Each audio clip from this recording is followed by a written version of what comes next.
Goku floats high above Earth, arms folded, eyes closed, feeling the flow of ki across the universe. He senses a new kind of energy far away, like a screaming star mixed with a dead god, and he knows people there are in danger. He asks Whis for help, and the angel warns him that this path will bend space and souls, not just distance. Goku smiles anyway, puts 2 fingers to his forehead, and locks onto that distant, twisted ki. Space tears open around him in a bright ring, and he vanishes into the breach. He falls out of the tear into a black sky split by a giant golden tree. Wind roars past his ears. Lightning cracks over broken walls and dead fields. Below, a ruined land stretches in all directions.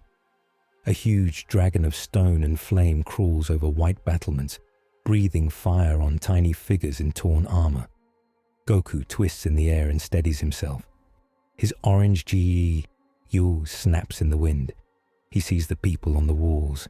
He hears their screams even up here. Okay, new world. Big dragon. People in trouble, he says softly. Guess that's my cue. He flares his kai and drops like a comet. On the wall of the shattered city, a tarnished knight staggers back from the dragon's breath. Golden light from the distant tree glows on his dented shield. His sword is chipped. His strength is nearly gone. The dragon's next blast swallows the wall in fire. A bright shape cuts through the flame. The blast splits around a small, strong figure with black hair that stands straight up. Goku plants his feet on the stone in front of the knight. Fire swirls off his aura like smoke blown by a strong wind. You okay? Goku asks. The knight pants. You are not of the lands between. Yeah, I get that a lot, Goku says. Stay behind me. The dragon roars. Its stone wings slam the air. It comes down with claws out, big as a keep. Goku vanishes. He appears above the dragon's head, fist pulled back. His kai focuses into one single point. The air around his hand bends. Sorry, big guy, but you picked the wrong people, he says. He hits. The dragon's skull cracks like old rock. The shockwave blows out every torch on the walls. The beast body folds and crashes into the broken city below, sending up dust and stone like a dull grey wave. Goku drops back to the wall. The tarnished knight stares at the fallen monster and then at this stranger in orange, eyes wide. Codex note: Kai is living spirit turned into force. Where faith uses prayer, ki uses will and training. The city is Leyndell, the royal capital. Or it was. Towers lie cut in half. Statues are broken. Ash lies over everything like pale snow. Goku helps the knight stand. Name's Goku. I'm looking for whoever's in charge, and also for some bad guys. You will find both, the knight says. Walk the ash. All roads lead to power and ruin now. Before Goku can answer, the sky groans. He looks up. The air tears open again. Not like his own neat ring. This rip is jagged and dark, like claws scratching through the sky itself. Beyond it, he sees cold stars and something metal and huge turning slowly. A steel station shaped like a blooming flower hangs in that wound in space. Lights glow on its arms. Ships dart around it like small insects. A structure of glass and steel begins to tilt, as if it has been punched out of place. Goku hears voices in his head. They are not actually in his head. They are just very loud and very scared, carried by hidden tools. What is that gravity well? Mass relay readings off the charts. Joker, pull us clear. I'm trying. The Normandy's caught in it. A dark, sleek ship with a white stripe appears in the tear. It is pulled, spinning, toward the lands between. Goku frowns. 2 worlds. 1 mess. Got it. He puts 2 fingers to his forehead again, grabs onto the Kier-like spark of many lives crammed into one metal shell, and vanishes. tarnished knight watches him go, wind whipping his cloak. The Erd-tree burns far away, golden and sick. The sky wound widens. Ash begins to rise in slow spirals from the ground, as if pulled toward that cut in the world. Inside the SSV Normandy, alarms scream. Commander Shepard grips the side of the command chair as the ship shakes. She wears N7 armor, visor linked to the readouts in front of her. Her eyes track numbers dropping too fast. "Talk to me, Joker," she says. Jeff Joker Moreau, the pilot, fights the controls. "We got hit by a Mass Effect spike that shouldn't exist. It's like the relay just sneezed us halfway into hell. I can't break the pull." Liara Tassoni, Asari scientist and shadow broker, stands behind them. Her blue skin looks pale in the red emergency lights. There's some kind of barrier ahead. I can't read it. It feels like a wall of souls. "Shepard," Edie says from the console, her voice calm and clear. "Our current vector will cause a crash with a planetary surface that does not appear in any catalogue. Impact in 30 seconds. Talizora, vast Normandy, holds a rail near the back, suit filters hissing. There was no planet here. The relay map was empty. This is wrong. All of this is wrong." Erdnot Rex loads his shotgun and snorts. Space magic. Knew it was a thing. Garrus Vicarian checks his sniper rifle and leans in. "Shepard." Orders. Shepard stares at the view. A golden tree the size of a continent burns below. A dead city sits in ash. A dragon's corpse lies in a crater. "We ride it out," she says. "Joker, reduce speed as much as you can without tearing us apart. Everyone else, strap in. We survive the landing, then figure out where the hell we are." "Copy that," Joker mutters. "Welcome to your new favorite nightmare." The ship shakes harder. Lights flicker. Then, suddenly, the floor stops dropping. A man in orange and blue floats in front of the Normandy's nose, palms out, aura blazing gold-white. He digs his heels into the air, like it is solid. His muscles tense. "Whoa, you're heavy," Goku grunts, "but I've trained with worse." He pushes. Outside, arcs of light snap from his hands to the hull. The Normandy slows.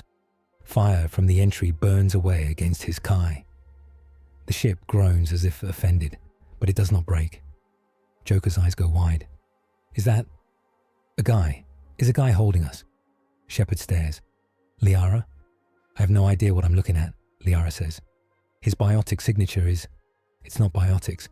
It's something else. Raw life. Focused." "New rule," Rex says. "We keep the guy who can hold ships out of fire." Goku angles the Normandy toward a patch of flat ground outside Laendal's broken walls. He grits his teeth. For the first time in a long time, he feels a strange drag on his ki, like something in this world does not like how much power he is using. His fingers twitch. For a second, he sees a fine black web crawling along his arms, like cracks in glass. He forces more ki into his hands. The web fades. The ship drops lower. He sets the Normandy down hard but whole on the ash-covered plain. Goku drops to his knees in front of the ship, chest heaving. His GI is scorched at the shoulders. The fine black cracks along his skin flash again, then sink back under the surface. "Okay," he pants. "That was new." The Normandy's ramp opens. Cold air whips in. Shepard walks out first with her rifle ready, helmet on.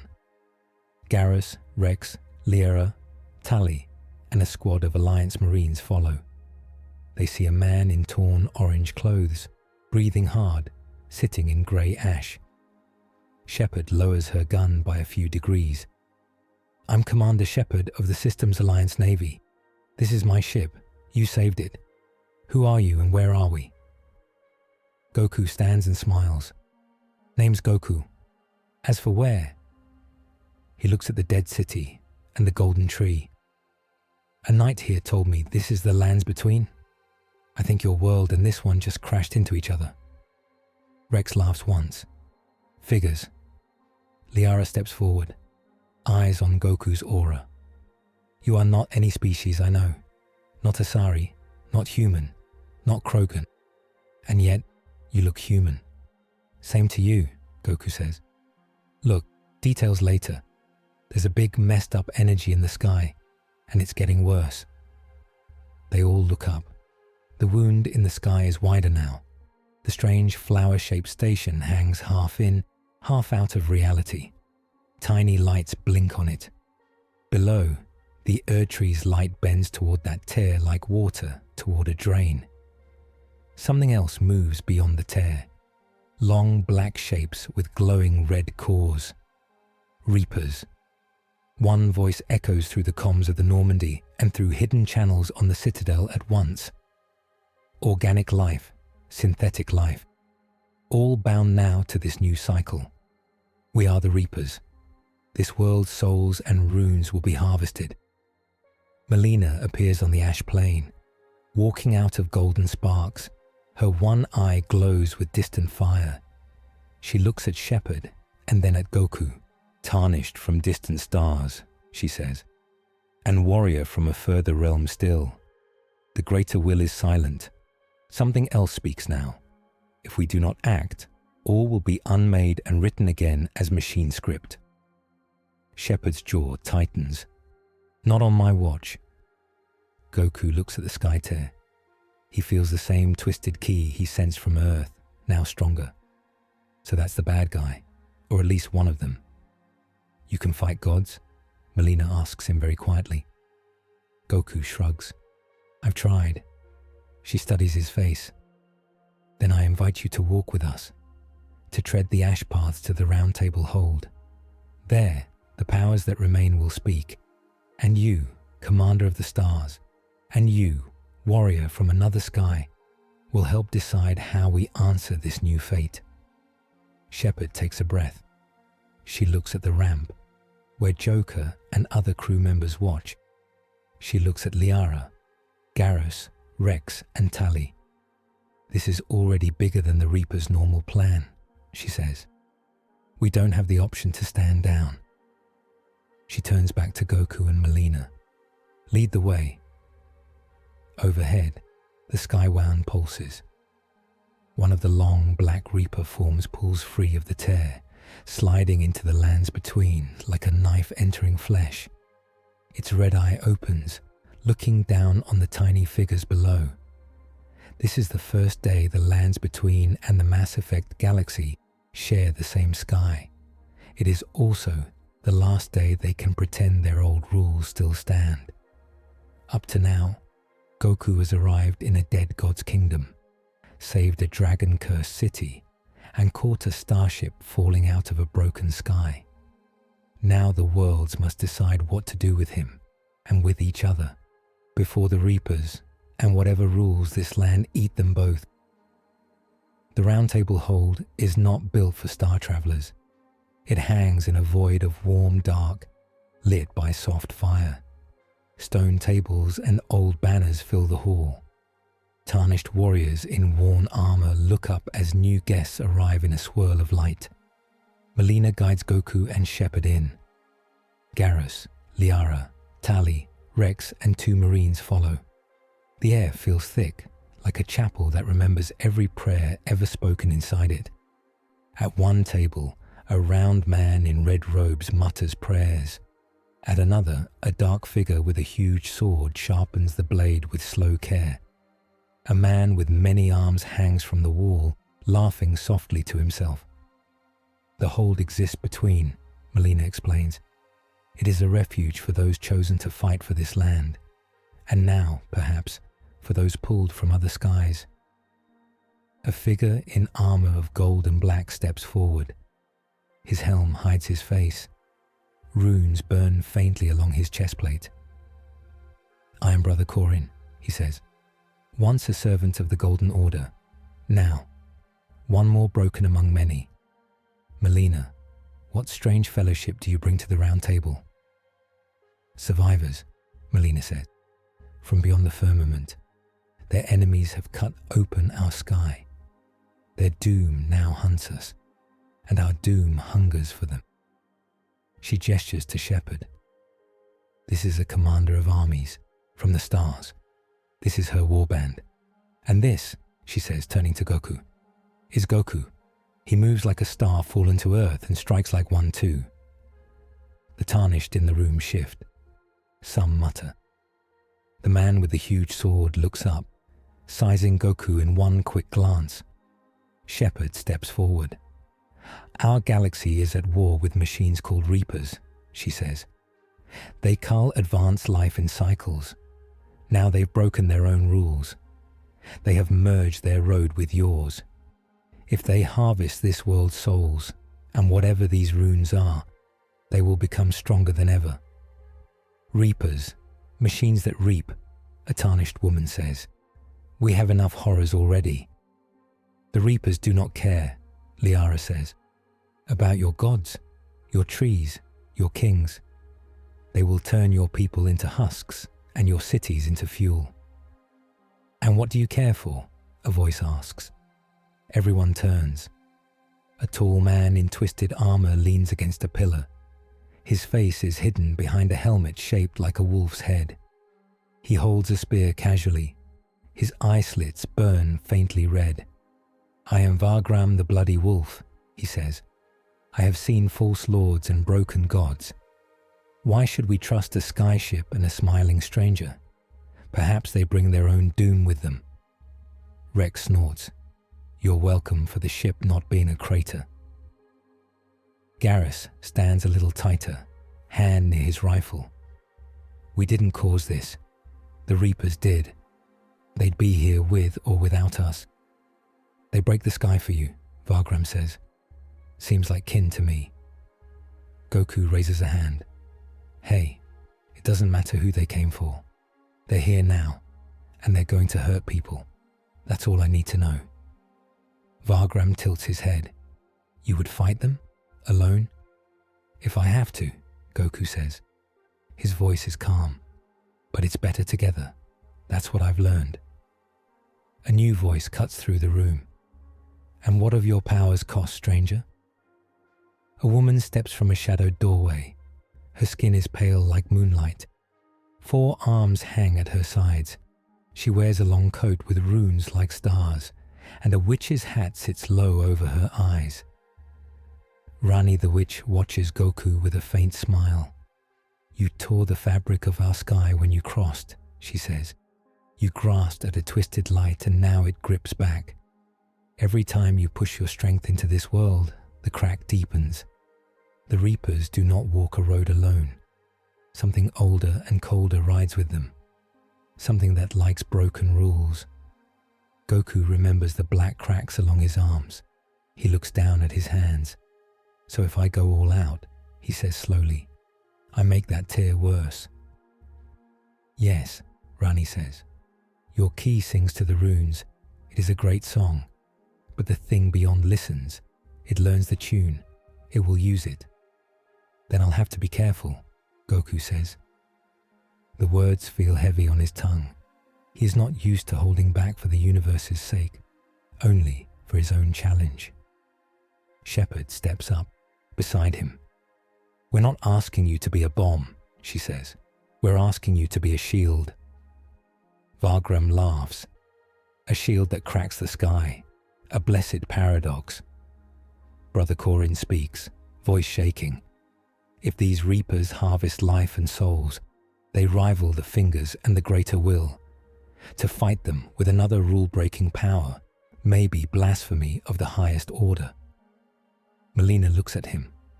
Blasphemy means little if the world ends. Liara meets Korin's gaze. In my galaxy, we face the same choice. Use weapons that scar the mind, make deals with old monsters, or die noble and silent.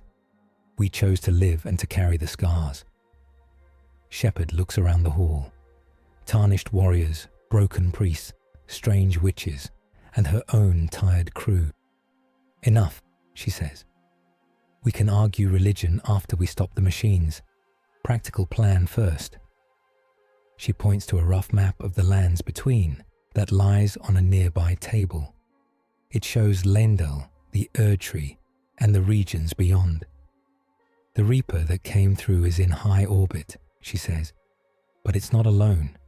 They always send ground forces. They build harvest sites. They turn people into husks. We need to find where they're landing and hit their first beachhead hard. Rani taps the map with one finger. Here. Her finger rests on a place near the roots of the Erdtree. There is already a wound there, a place where the Elden Ring's power was burned away. If I were a star metal god machine, I would dig my claws into the weakest flesh. Liara nods. Shepherd, that matches what we've seen. Reapers pick key points, deep ruins, old scars, easier to reinforce their strange fields. Then we hit them before they finish setting up, Garrus says. Classic Garrus arc. We find the worst nest and blow it up. Rex grins, sharp teeth showing. Now you're talking my language. Corin's hands shake. To strike at the roots of the Erdtree now. We are already under judgment. We're under attack, Tully says. Judgment can file a report later. Melina looks at Goku.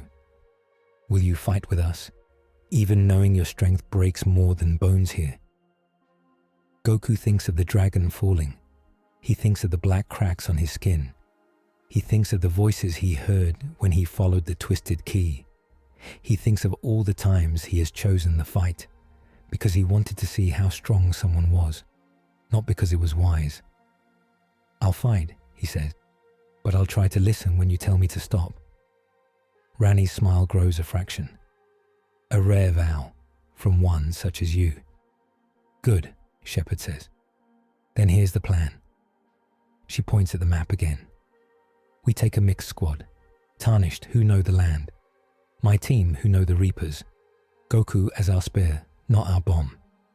We hit their first landing hard, gather intel, and pull back if we have to. Vargram steps forward. I will come. Where there is blood, I am needed. Melina nods, and I will guide you. This world still knows me. Rani waves one hand. I will watch from afar. There are threads to weave, puppets to move on a wider board. Brother Corin hesitates, then bows his head. May the Golden Order forgive me. I will pray for your souls. Pray later, Rex says. Fight now. The landing zone lies in a valley of dead roots.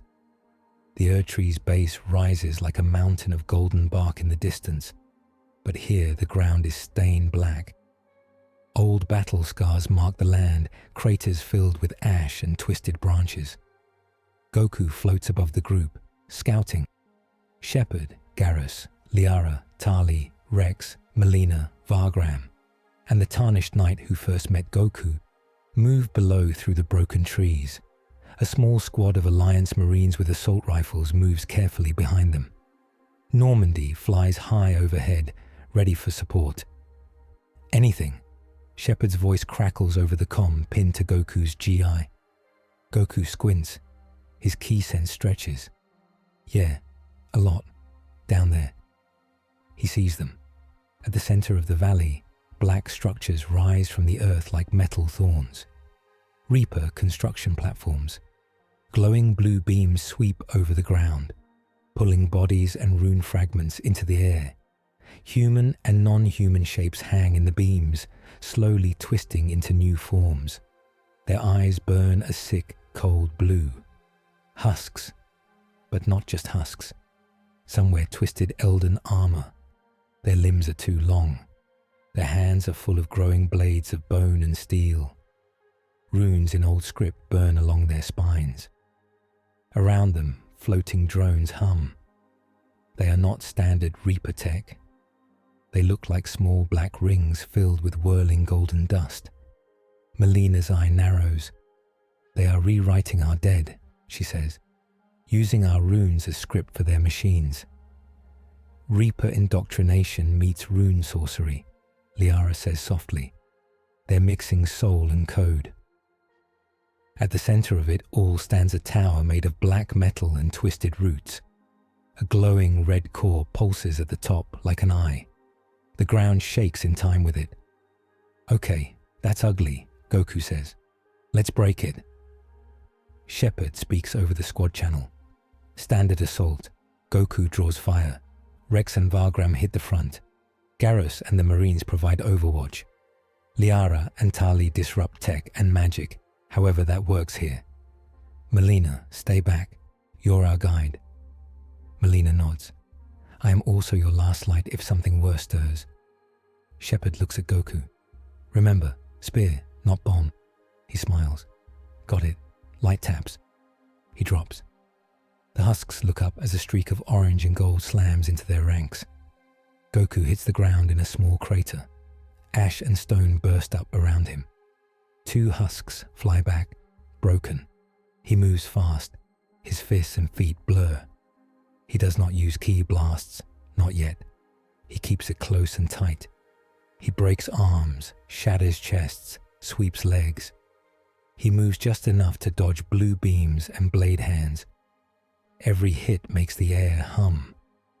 The black cracks on his skin twitch, but stay faint. Above, Garrus sets up on a broken route. "Eyes on husk clusters," he says, picking targets. His sniper rifle cracks. Headshots take down husks that rush Goku from behind. Rex roars and charges, shotgun booming. Vagram leaps beside him, spear flashing. Together they slam into the line like 2 storms colliding. Liara raises her hands. Blue biotic light gathers. Singularity. A ball of twisted gravity forms over the field. Reaper husks and rune husks lift into the air, flailing. Roots tear from the ground. For a moment, the charge stops. Tali's fingers dance on her Omni tool. "Dropping overload on those drones," she says. "Let's see how they like Quarian engineering." Arcs of electricity jump from her wrist to the black ring drones. They short, spark and fall. Shepard moves with her rifle steady, firing controlled bursts. She picks off anything that breaks through the front line. "Left flank," a Marine yells. A group of 4 armed rune husks burst from a side trench, blades raised. Goku appears in their path before anyone else can move. "Sorry, this is as far as you go." He uses a flurry of blows, fast but focused. He breaks each one in 2 hits. No energy waves, no huge craters. He's sweating now. The red core atop the tower pulses faster. From the base of the tower, a new form steps forward. It is taller than any husk, almost as tall as a small Reaper Destroyer's leg. Its body is made of black metal and rotted wood. Its head is a crowned skull with 1 red Reaper eye in the middle. Around that eye, golden runes burn like a cruel halo. It raises 1 hand. The air around Goku dims. He feels his ki drop as if a plug has been pulled. He blinks. "What the?" The giant hybrid points at him. A field of grey light spreads from its palm. In that grey, his aura flickers and thins. Goku tries to move. His body feels heavy. His punches come slower. He blocks a husk's blade just in time, but the impact actually hurts. Shepard sees it. "That big one," she says. "It's projecting some kind of null field around Goku." "Not just around him," Liara says.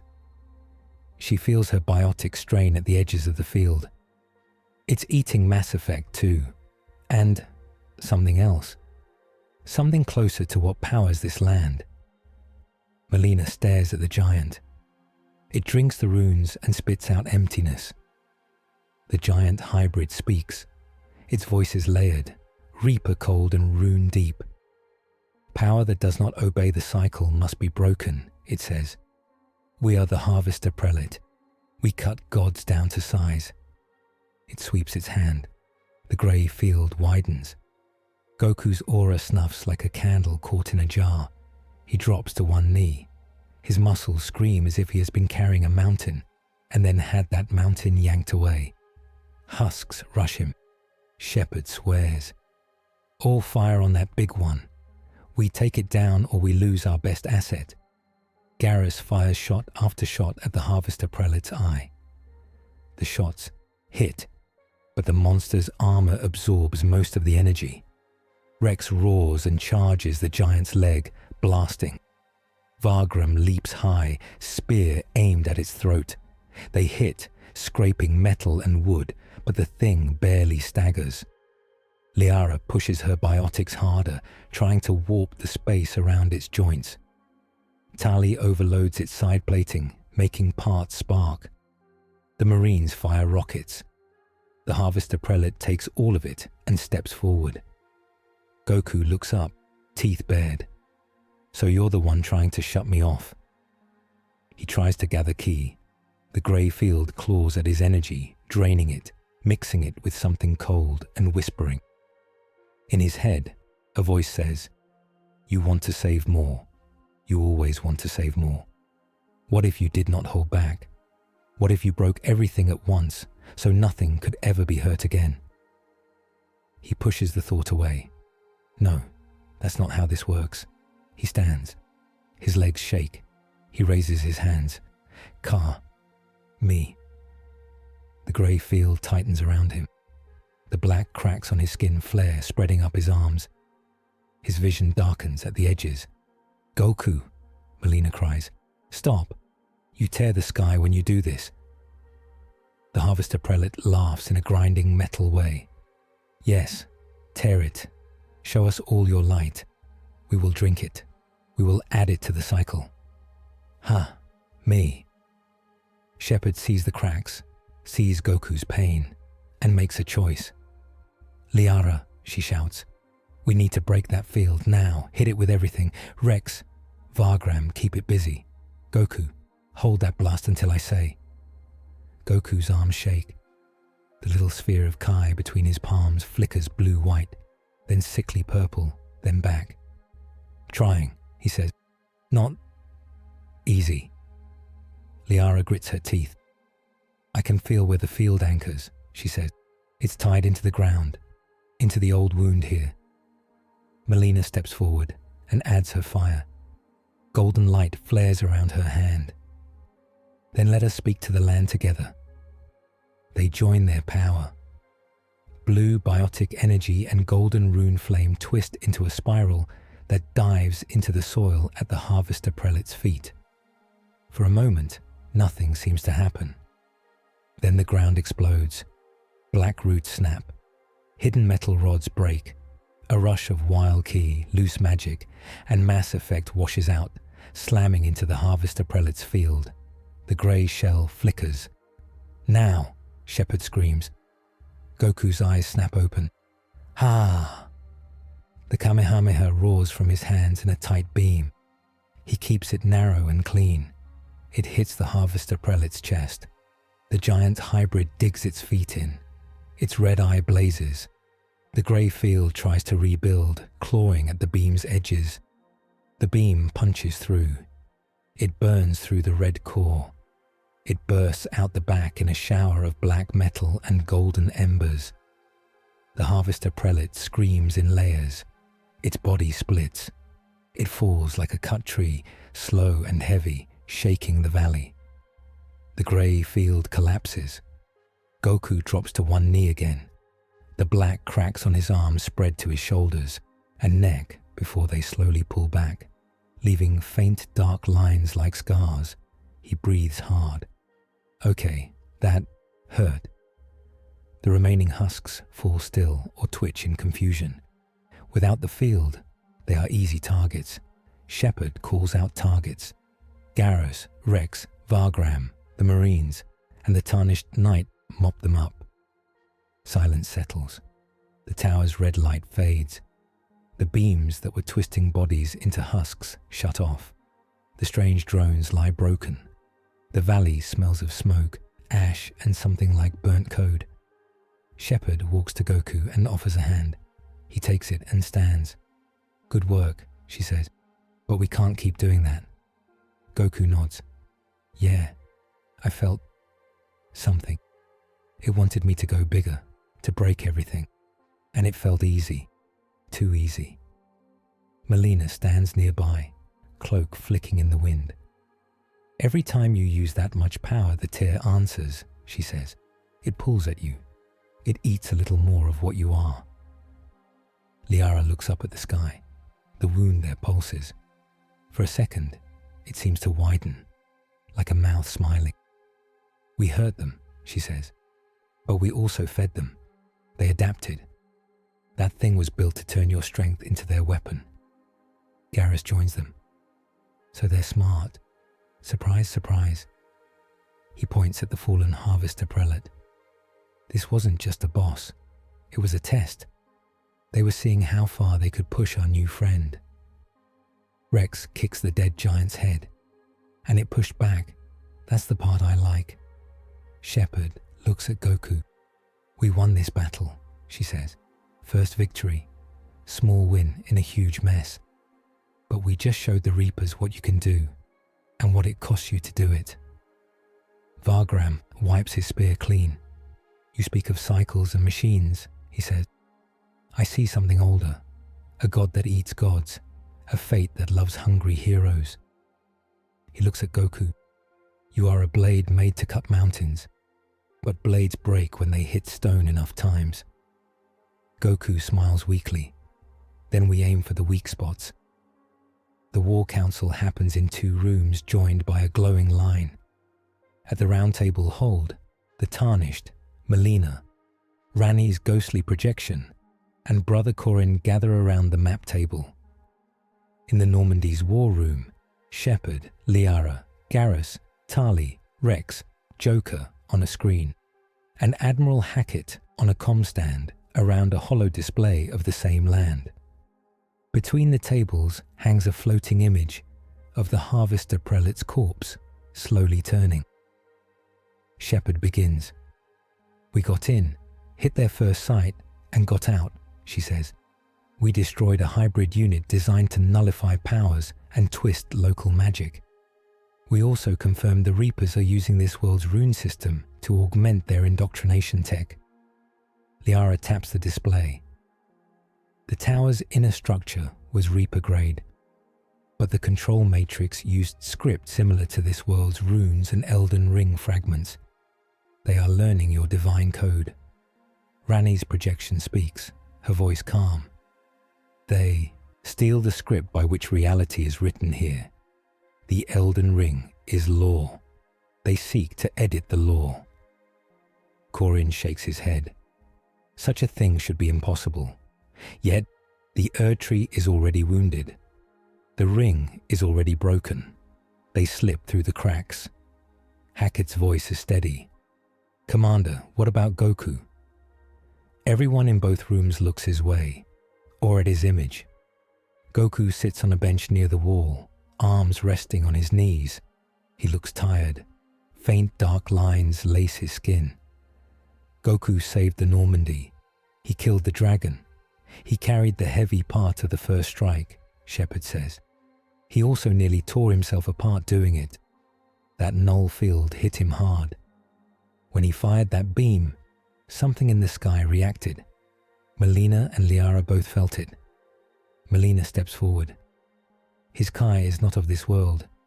It is pure force, but force needs a shape. Our runes rush to wrap it. The more he uses, the more this world and whatever now rules the sky try to claim him. So he's a weapon, Joker says from the screen. A nuke that leaks.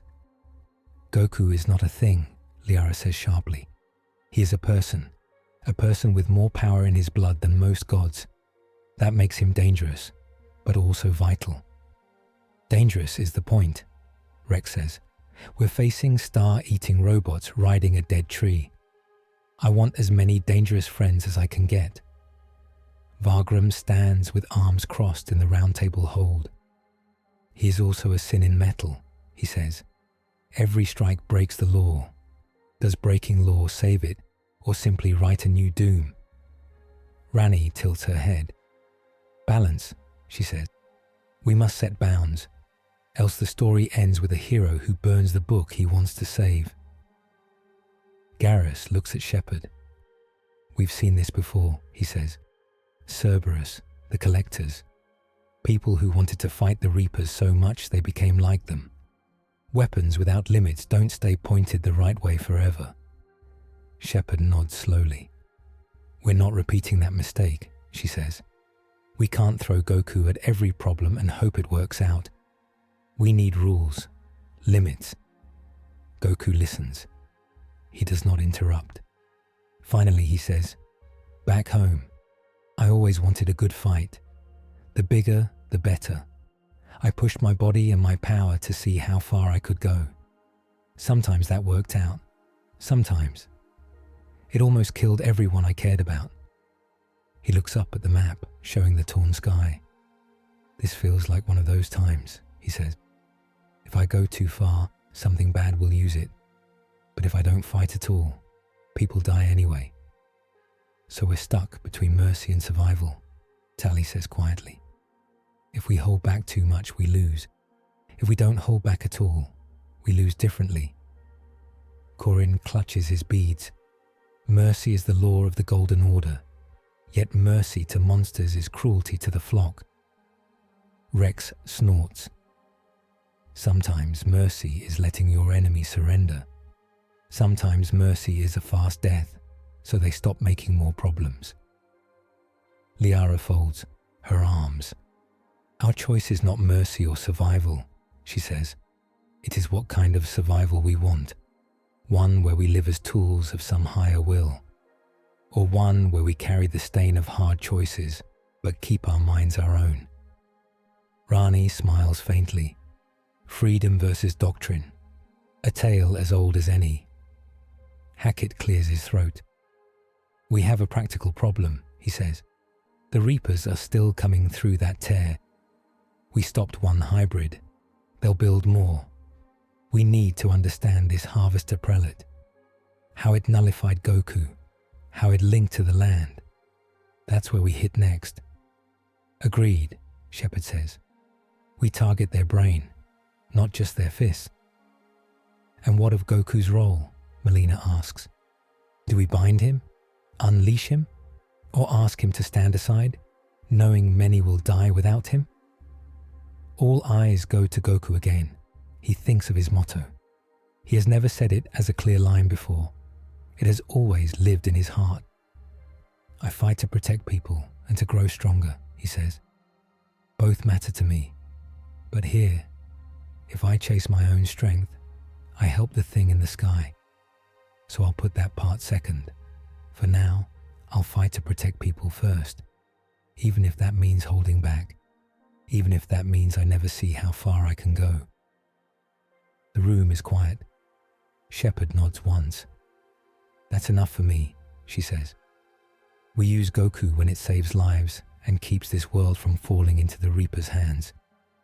We do not use him when the only reason is that it's easier than thinking. Rani's projection glows a little brighter. A rule then, she says. A simple one. His greatest blows only fall when they prevent a greater breaking. Else, he must fight as a man, not a falling star. Vargram laughs. We will see if he can keep such a vow in the heat of blood. Garrus leans on the hollow table. Now that we've decided not to turn him into a walking mass relay cannon, what about the smarter enemy? The thing that built that hybrid? Liara nods. I was going to bring that up. That Harvester Prelate was not standard Reaper behavior. They were experimenting, mixing systems. That means there is a Reaper core mind and something else, some local higher power, working together or fighting over control. Either way, it can hurt him, Shepard says. We felt that. We need to know how. Power scaling interlude. Liara speaks first. Reapers normally attack your mind, she says. They indoctrinate, they whisper, they break your will and turn you into a puppet. Goku's mind is strong, but he is not immune. The more power he uses, the more his mind is open, like a door. They can push through. Melina adds, the Elden Ring writes rules. Those rules became runes and gods and trees. When the ring broke, the rules cracked. The Reapers reach in through the cracks and carve new lines. They bend the law so that power like Goku's must pass through their grip. They can tax it. Rani's voice floats in. The Harvester Prelate was a proof.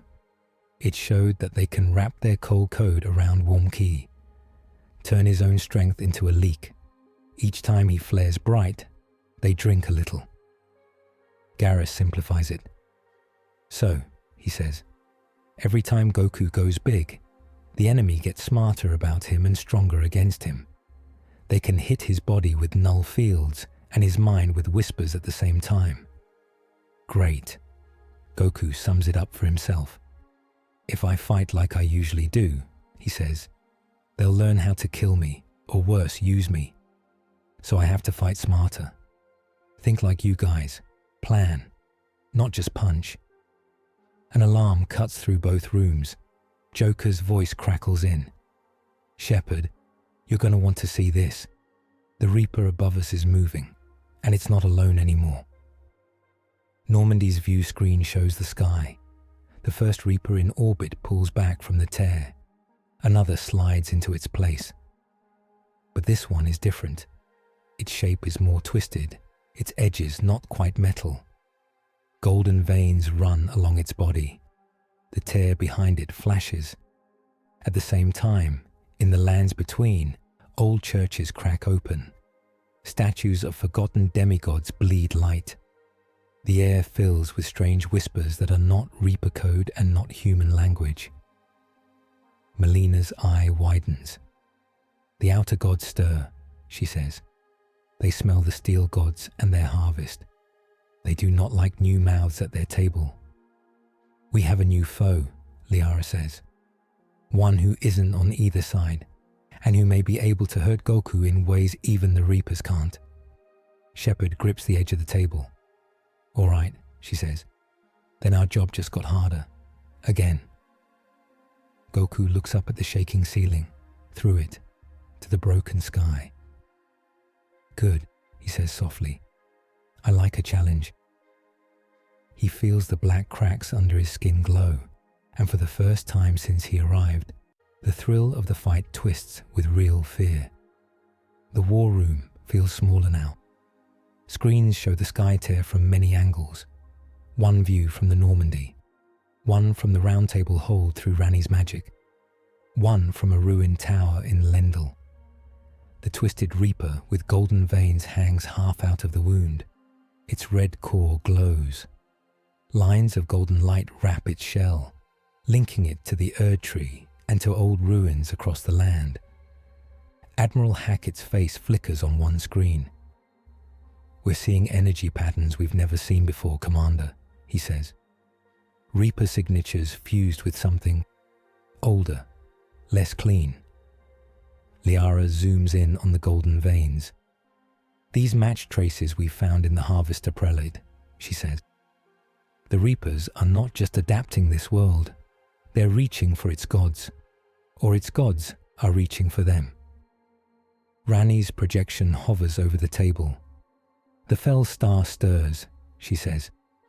An outer god that loves broken laws and cold light. It seeks a new body. The Reapers are a fine frame. Melina's voice is soft. The greater will is silent. The fingers are broken. Where there is a throne, with no king, something will sit in it. Shepard looks at Goku. He stands near the far wall, arms folded, eyes on the screens.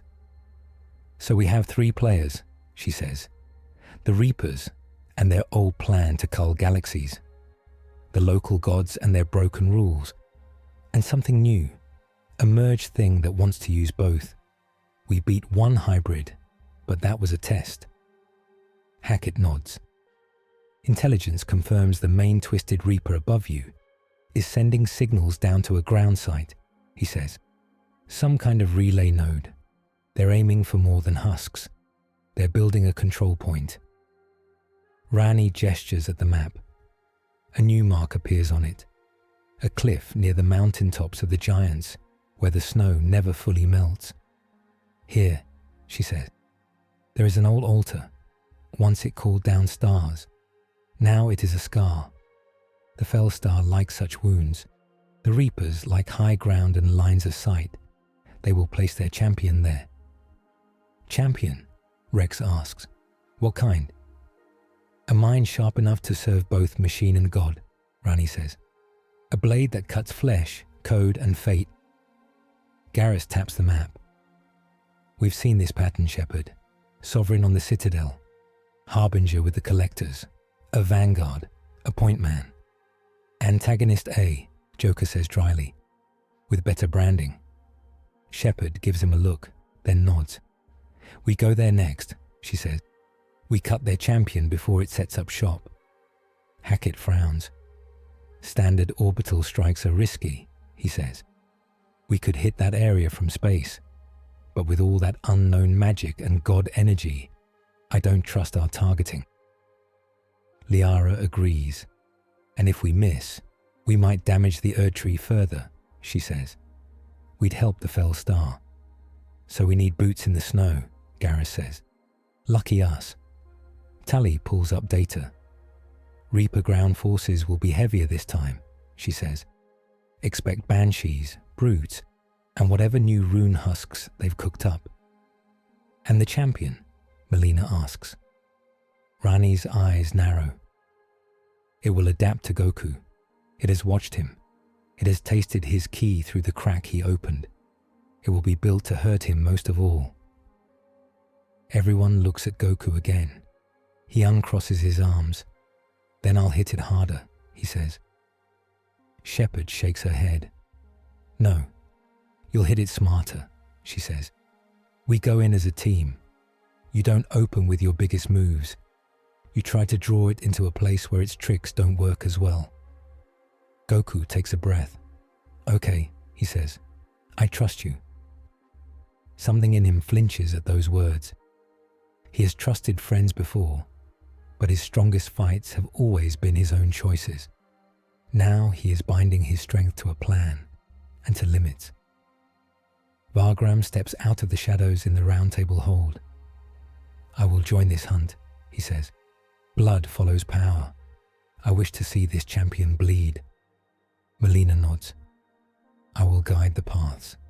These snowfields hide many deaths. Liara looks to Rani. We could use your eyes too, she says. If this Fellstar is your foe, you have a stake. Rani smiles. I am already there, in 1,000 ways, she says. But very well, I will send a piece of myself, a puppet of starlight. Hackett draws in a breath. Commander, he says, this is a deep strike with unknown variables. If you fail, we may not get another shot. Shepard's jaw tightens. Understood, she says. We don't fail. Snow whips at their faces as they climb. The mountain tops of the giants rise like broken teeth into a grey sky. Old chains hang from cliffs, holding the shattered remains of long-dead titans. The wind smells of ash and ice. Goku walks ahead, boots crunching in the snow. He does not fly, Melina insisted. Your aura shines like a beacon, she said. Up here, subtlety is our only cover. So he climbs like a normal man. He feels the world differently this way. The weight on his legs, the cold in his lungs, the burn in his muscles that has nothing to do with ki. Shepard follows, armor white with frost. Garrus and Tally trudge behind her. Rex just grunts and pushes on. Vargram seems to enjoy the climb, Wolfhelm facing into the wind. A small astral puppet of Rani floats with them, a tiny doll in a tiny hat, eyes glowing blue. These conditions are not ideal, Tally says over the channel. Her breath fogs her visor. But the Reapers like high ground. Of course they do. Why not build their evil tower on a nice beach for once? Beachheads are for us, Garrus says. Towers are for them. Melina walks sure-footed across the ice, cloak fluttering. This is an old path, she says. Giants marched here to war. Now new giants seek to stand on their bones. As they crest a ridge, the view opens. The altar lies ahead. It is a ring of stone on a high, flat ledge. Once it was simple, now it is not. Black Reaper metal grows through it like iron vines. Golden veins from the fell star twist between.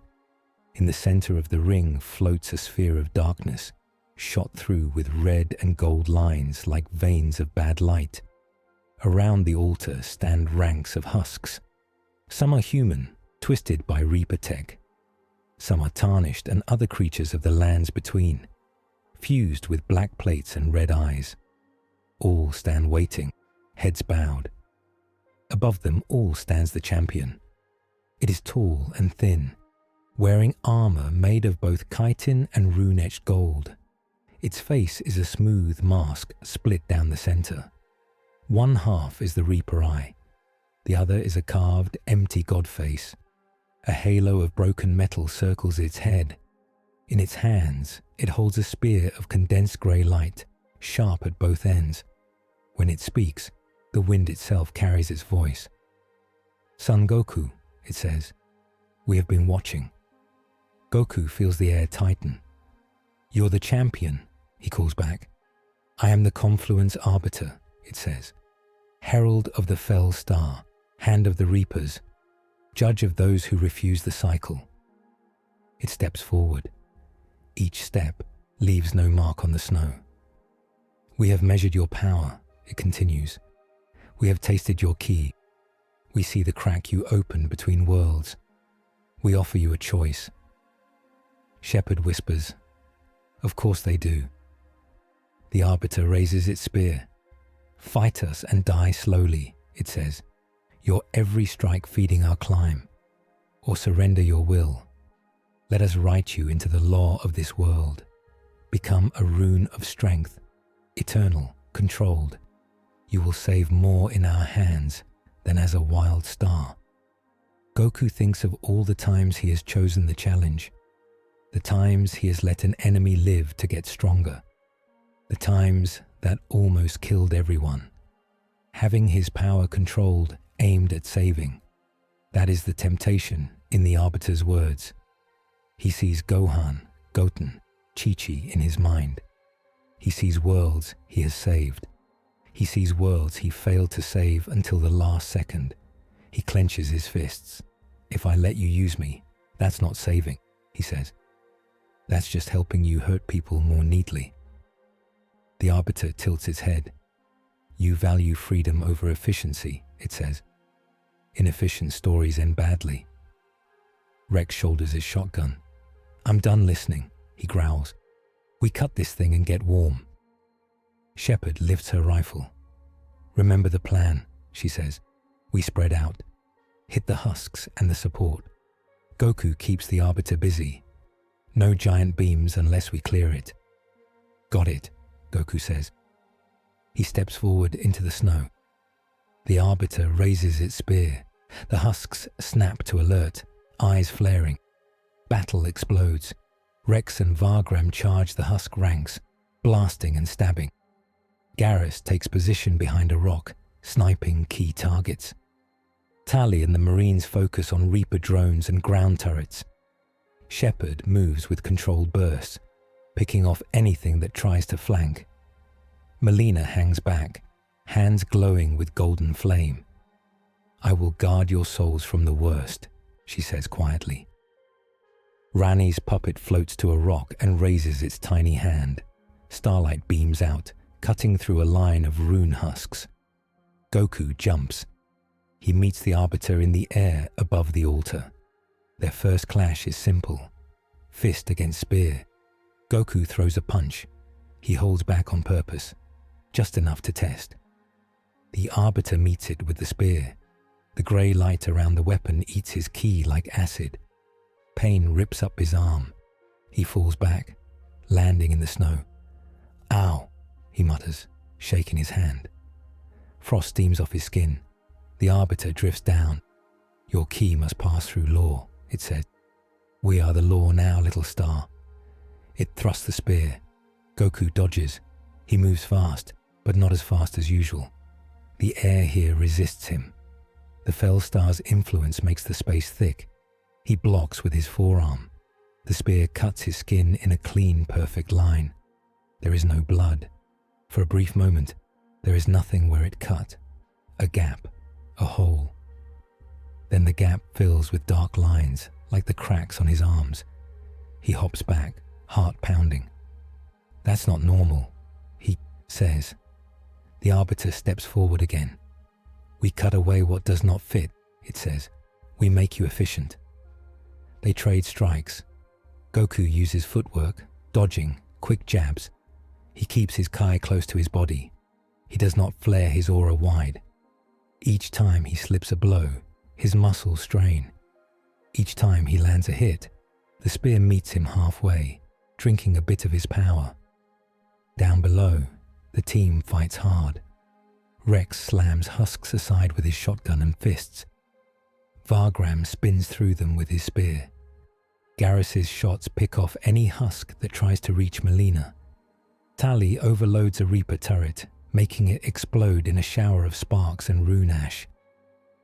"Left side clear," Garrus calls. "For now." "More incoming," Tali says. "They're climbing out of the snow. Spirits. They were buried." New rune husks pull themselves from under the ice.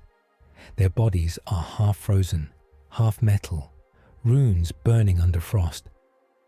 Liara's voice comes through the comm from back at the Normandy. She watches via drone. "Shepard, the Arbiter is draining the local ley lines," she says. "It's pulling power from the land to fuel its null field. Our biotics are already weaker here." "Copy," Shepard says, blasting a husk in the head. "We need to break its anchor. Goku, can you push it off that altar?" Goku ducks under the spear and tries. He charges shoulder down. The Arbiter lets him hit. They slam together. Snow flies. For a second, Goku feels like he's moving a mountain. Then the spear flashes. The Arbiter drives it into his side. It doesn't slice. It doesn't stab. It erases. A hole opens in Goku's flank, like someone erased a circle from his body with a grey light. There is no blood, no flesh, just a ring of dark cracks around a void. He gasps. The pain is strange, not sharp, not dull, just missing. He falls to one knee. The Arbiter's voice whispers in his mind now, close and cold. "You see," it says, "your power is clumsy, wasteful. We cut away waste. We turn you into a perfect tool. You can save every world if you let us hold the handle." Images flash in Goku's head. Worlds burning, Reapers landing, people screaming. Then new images. The Arbiter's vision. Goku, but not. His eyes blank, his body covered in runes and metal. Each punch fixes a world, restores order. No war, no choice, no fear. Everyone lives quiet, controlled lives. No one dies because a hero misjudged a fight. "You fear failing your loved ones," the voice says. "You fear your own limits. Surrender to us. We will remove that fear. We will remove you, and what remains will never fail." He is so tired. The hole in his side feels like it reaches forever. He thinks of Gohan again, of the Cell games, of leaning on a young boy to save everyone, of almost losing. He thinks of the Tournament of Power, of universes on the line because he wanted a good fight. "Maybe they're right," a tiny voice whispers. "Maybe if someone else held the reins." He feels another hand on his shoulder, not physical, warm, golden. Melina's voice cuts through the Arbiter's whisper. "Warrior," she says in his mind, "do not give your flame away. I've seen lords who did that. They burned bright and then went out and left only ashes." Rani's voice joins hers, cool and sharp. "Freedom is messy," she says, "but it is the only story that is truly yours." Another voice, rough, amused. "Rex." "Hey, idiot," he growls in Goku's ear. "We like you because you're you, not because you're some perfect tool. Don't make me punch sense into your ghost." Goku laughs. The sound is weak, but it's real. He looks up at the Arbiter. Sorry, he says. I don't do leashes. He pushes his key. It hurts. The hole in his side drinks some of it. The cracks on his arms and neck flare. The sky tear pulses. Down in the valley, people feel the shift. The Erdtree's light flickers. The twisted reaper in orbit turns its eye down. Goku's hair rises. Not a full Super Saiyan, just a spark. A thin golden aura wraps him. He grips the spear with both hands. Here's the thing about power, he says through his teeth. You can't just make it neat. People make mistakes. They fall. They get back up. That's what strength is for. He twists. The spear strains. The grey light ripples. He shouts. The aura flares. The cracks on his skin burn. The spear snaps. The null field around the altar flickers. Down below, Liara feels her biotic surge. She slams a group of husks with a warp field. Tali's drones reboot. Rex grins and hits harder. The Arbiter stumbles back, holding the broken spear halves. Its Reaper eye flares. You refuse efficiency, it hisses. You choose chaos. I choose people, Goku says. He drives a Kai charge punch into the Arbiter's chest. The blow is not a huge beam. It is tight, focused, all the force packed into one point. The Arbiter's armor dents, fractures. It lashes back.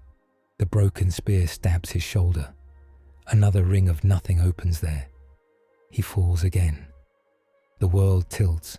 Snow turns black at the edges of his vision. The Arbiter raises both spear halves. We will unmake you and rebuild you in code, he said, piece by piece. A shadow passes over the altar. For a moment, everyone feels a presence. Not the Reapers, not the Fellstar, something else. A great golden eye opens in the air above, made of pure light. A soft blue child shape stands at its center, the catalyst. At the same time, in the lands between, far below, a beast of stars and light stirs in the roots of the Erdtree. The Elden beast. Their voices merge into one thought that fills the air. Enough, it says. The snow freezes in midair. Everyone stops moving, locked in place. Only Goku feels the hold slip off him. Only he can still breathe. The merged being looks at him. You break rules, it says. They break rules. The Fellstar breaks rules. The story cannot hold this many. Cheats. Images flood his mind. Timelines. Cycles of Reaper harvests. Eras of Elden Lords rising and falling. Outer gods pressing at the edge. Always the same shape. Power, control, reset. You must come to the throne of confluence, the voice says, where cycles meet, where law is written. There choice will be made. The catalyst, Elden Beast, looks at the Arbiter. You are a symptom, it says. You may continue for now. Time resumes. The great eye fades. The snow falls again. The Arbiter staggers, as if it has been weighed and found wanting. It looks up at the sky. So, it says, the supreme authority awakens. Goku forces himself to stand. He is shaking. 2 rings of nothing mark his side and shoulder, thin, dark cracks around them. His ki swirls around the holes, trying to fill them and failing. He could try to finish the Arbiter. One more big hit, one more push. He can feel the power inside him roaring to go. He also sees the tear in the sky, pulsing. He feels the cracks on his skin, full of whispers. Melina's voice reaches his mind again. If you go further now, she says, you may not come back. And if you fall, they will have the weapon they wanted. Shepard's voice cuts through on the comm, breathless. Goku, status, she says. We're holding, but barely. Husks still coming. Can you take it? He looks at the Arbiter. The champion is damaged, but not broken. It can be fought again. It can be beaten smarter, later. He thinks of his vow in the War Council. Greatest blows only when they prevent a greater breaking. Right now, finishing the Arbiter might tear the sky further. It might give the Fell Star and the Reapers too much of him. He swallows. I can't kill it now, he says. Not without making things worse. What? Rex roars. Then what are we doing up here freezing our plates off? Living, Goku says, so we can fight again. He turns his back on the Arbiter. Every fighter's instinct in him screams. The Arbiter stands there, spear halves in hand. It could throw them. It could chase. It doesn't. Run, little star, it says quietly. You will come to the throne. All things that break law do. We will meet you there. Goku staggers back to Shepard and the others. Melina opens a golden circle. Rani's puppet waves its tiny hand, weaving threads of space. This way, she says, the path between paths. They step through.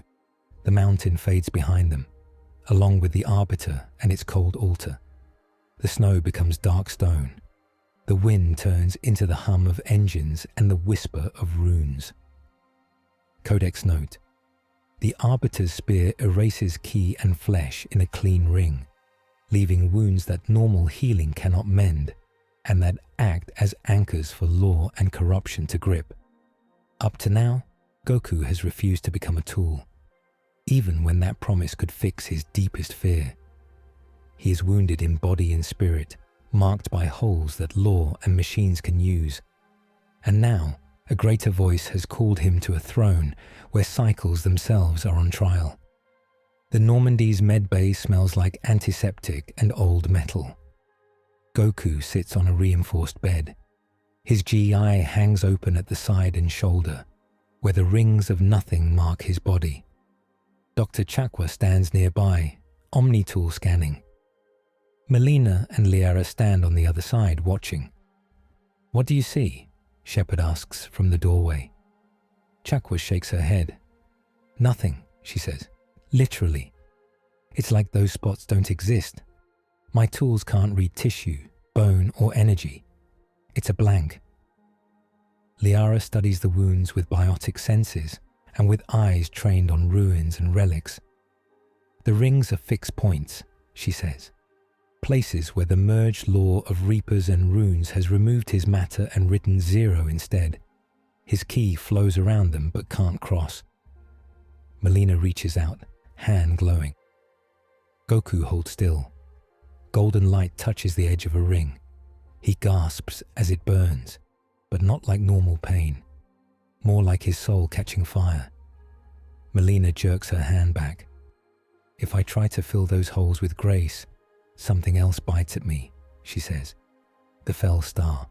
It waits in the gaps. Rani's puppet sits on a shelf, watching with tiny folded arms. A clever wound, she says. It makes him less and more at once. Weakened in body, but each ring is also a key the enemy can twist. Goku looks at the holes. His fingers hover over them. When I pushed my power, he says, I felt good. Too good. Like if I just went all the way, I could fix everything at once. It was easy to imagine letting them aim me. Shepard steps closer. But you didn't, she says. Not this time, he says. Shepard nods. That matters. Hackett's image appears on a wall screen. Commander, he says. We picked up a massive energy surge up there. Then something else. Presence. Our instruments could barely handle it. The Supreme Authority called us, Shepard says. It wants us at the throne of confluence. Some kind of meeting point between cycles and laws. Going there sounds like walking into the center of a bomb you don't understand, Hackett says. But if that thing is awake and judging, we may not have a choice. Rani's puppet looks at the image. The throne sits between the Erdtree's heart and your citadel's core, she says. It is growing even now, a place where stories meet. If you do not go, others will. The Reapers will. The Fell Star will. Better you than them. Garrus leans in the doorway beside Shepard.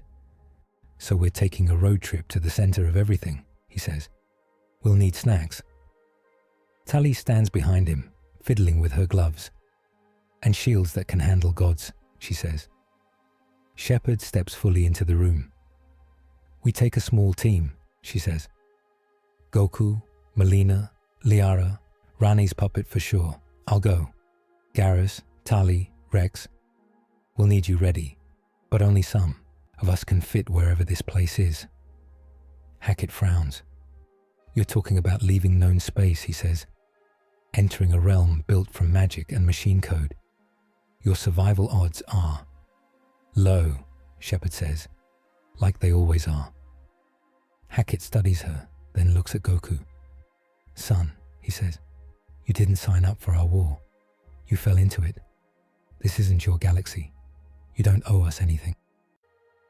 Goku thinks of Earth, of Chi-Chi yelling at him, of Gohan studying, of Vegeta training, of Whis shaking his head, of Beerus yawning. He also thinks of this burned world, of Lendel's broken walls, of husks with rune-burned eyes, of the Arbiter's promise of fixed worlds. "I may not owe you," he says softly, "but I can help you.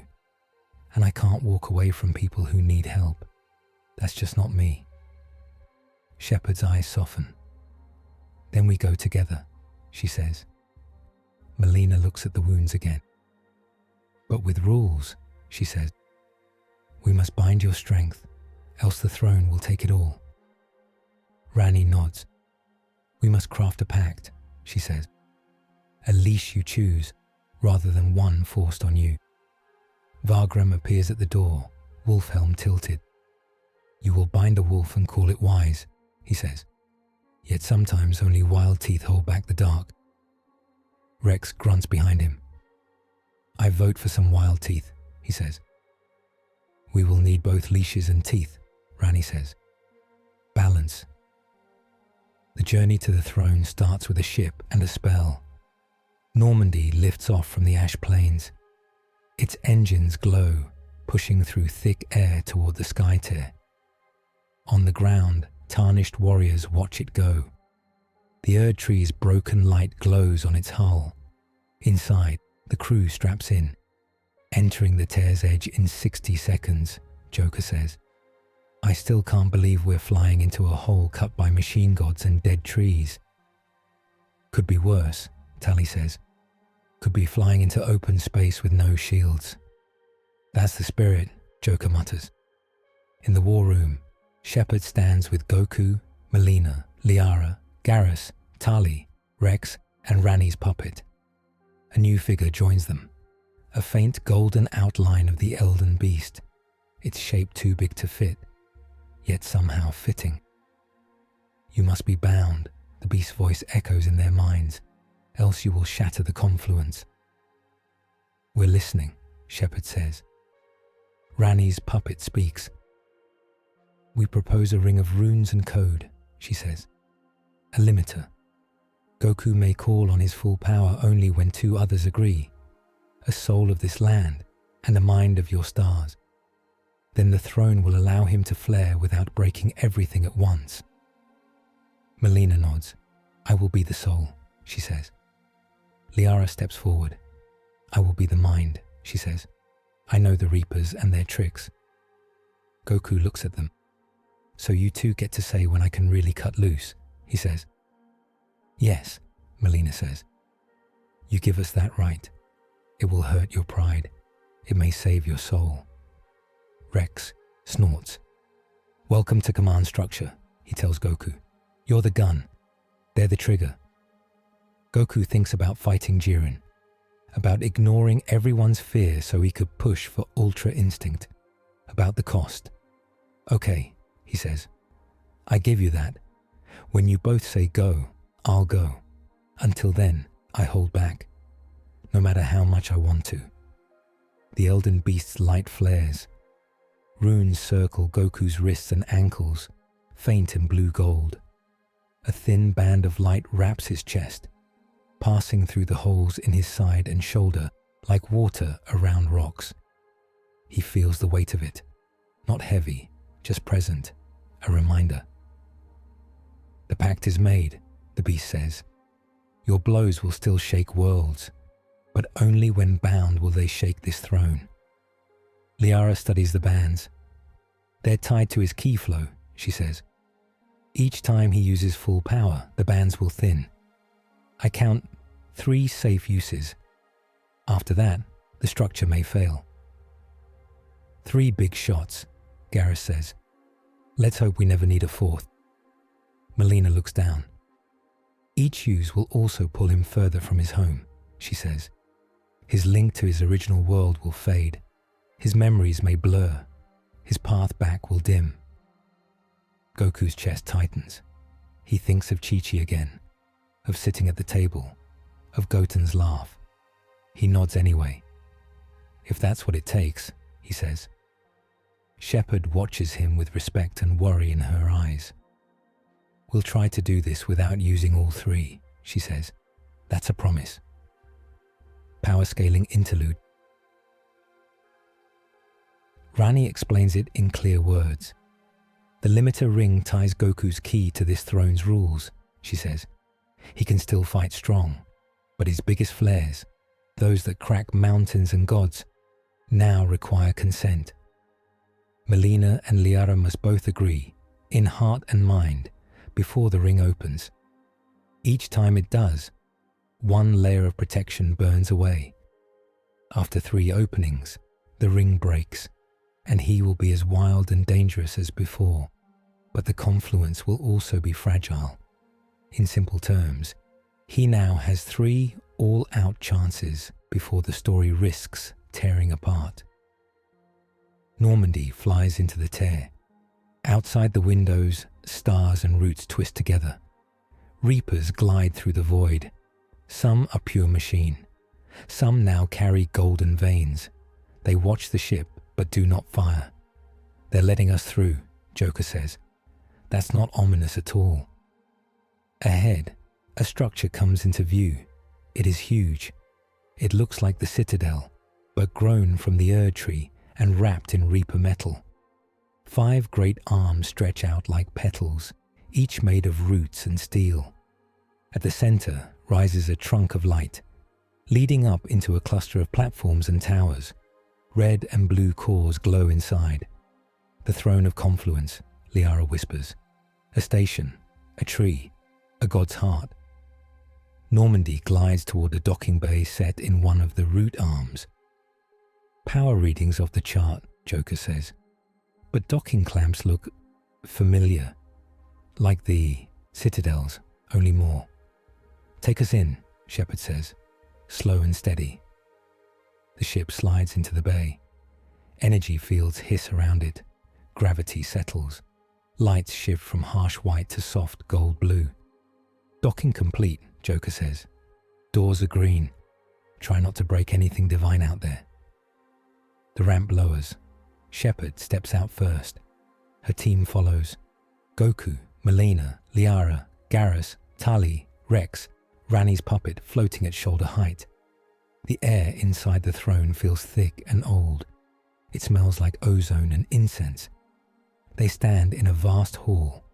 On one side, statues of Elden lords and demigods. On the other, figures of council races and spectres in heroic poses. Above, Reaper husks hang like frozen shadows. All of them face a long path of light leading inward. Along the path stand guards. They are strange beings. On the left, knights in armor made of living wood and gold, holding spears that hum with quiet power. On the right, tall metal figures like Geth, but their eyes glow a calm blue, not harsh white. Between them float Asari with halos of biotic light, humans in spectre black, tarnished champions in rune cloaks. As Shepard and the others walk, the guards bow their heads slightly. They can dampen power, Liara whispers. I feel my biotics muffled just by standing here. Goku feels it too. His ki hums under his skin, but the air keeps it close.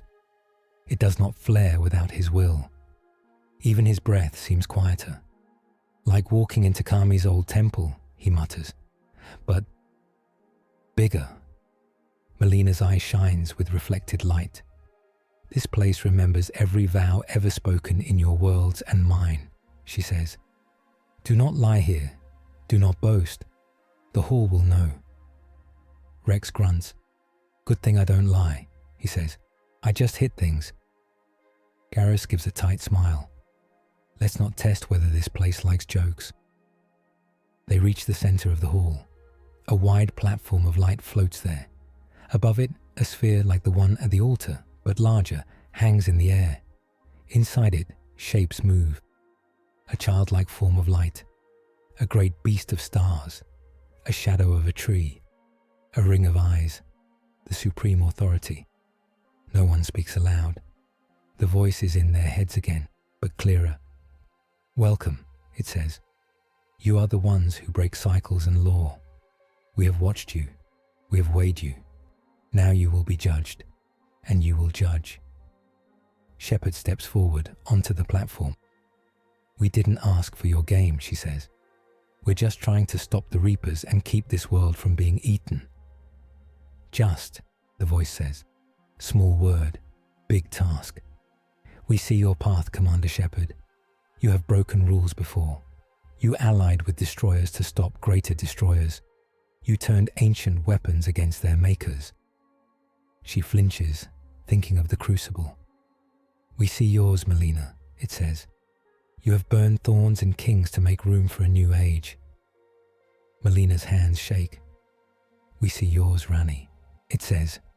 You killed your own body to escape a law you hated. Rani's puppet raises its head, unfazed. And we see you, Son Goku. The light inside the sphere shifts. For a moment, it looks like a simple version of his own face, drawn in light and shadow. You seek strength for joy and protection, it says. You have broken limits again and again. You have let threats live so they might fight you better. You have risked universes for the sake of a test. He looks down. Yeah, he says. I did that. Yet you also lay your power down for others, it says. You bind yourself when asked. You now carry wounds that will never fully heal. The rings of nothing on his side and shoulder throb. Why did you refuse the Arbiter? The authority asks. Its plan would have saved more lives, perhaps, in a cleaner order. Goku thinks, before he answers. Because it wanted to make people quiet, he says. Not happy, not free, just quiet.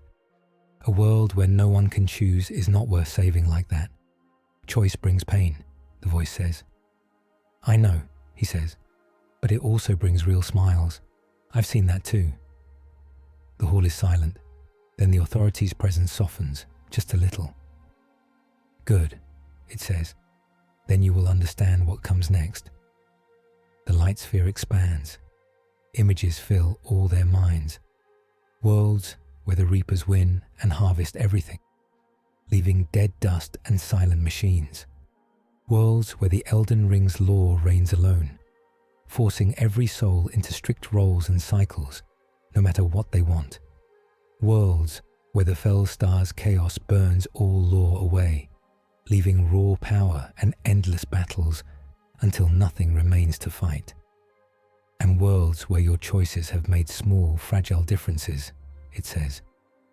A squad holding a line, a tarnished lighting or not lighting a tree, a Saiyan choosing to spare or not spare an enemy. The images fade.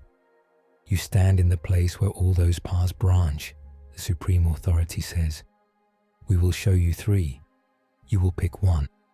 But before that, you must understand your limits. The platform beneath them glows. Goku feels the bands on his body tighten. Melina and Liara feel a weight on their hearts and minds where the limiter pact sits. Shepard feels her scars itch where the crucible's choice once burned. You will not leave this throne with wild power, the authority says. You will leave with rules. Then you will make a choice under those rules. Only then will this tear between worlds seal or widen. The voice falls quiet. Liara looks at Goku. "We're in it now," she says quietly. He nods, throat dry. They are in the heart of the biggest thing he has ever faced. And for the first time in his life, he knows that punching alone will not solve it. The hall grows darker. The light sphere above them shrinks to a tight core, then pulses once. The floor under their feet turns to a clear surface. Not glass, not water, just clear. Goku looks down. He sees another Earth. In the first vision, he stands in front of his house. Chi-Chi waves from the door. Gohan and Goten play in the yard. The sky is blue.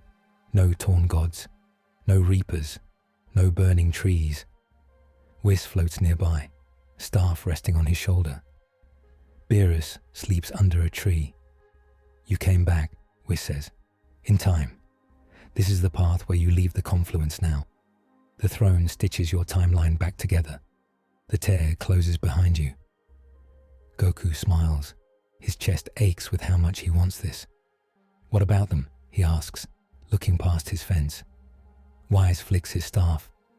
The view pulls back. Far away, the lands between burn. Reaper ships like black knives pierce the Erdtree. Husks made of rune and metal march through Lendel. Shepard stands on a broken wall, firing at a sky full of red eyes until a beam cuts her down. Further still, the Mass Effect galaxy falls. Palaven's sky goes black. Thessia's temples crumble. The citadel floats empty, its arms spread wide like a dead flower. "Without you, they fight," Whis says. "They fight well. They die anyway. The Reapers fuse with the Fell Star. The cycles twist into something worse. But your own world lives. Time wobbles for a while, then smooths. You do not remember this throne. Your days are simple." Goku's throat tightens. "They die because I left," he says. "They die because that is their war," Whis says. "You are not obliged to fight every war, Goku." The vision fades. The hall returns. The Supreme Authority speaks. "Path 1, it says. Return. Your timeline heals. Your memories fade. This confluence closes. Many worlds burn. Yours lives on, unchanged." The floor shifts again. Now Goku sees the confluence stay open forever. In the second vision, he flies between worlds alone. He is brighter than before. His hair is silver now. His aura is smooth and quiet. Ultra instinct.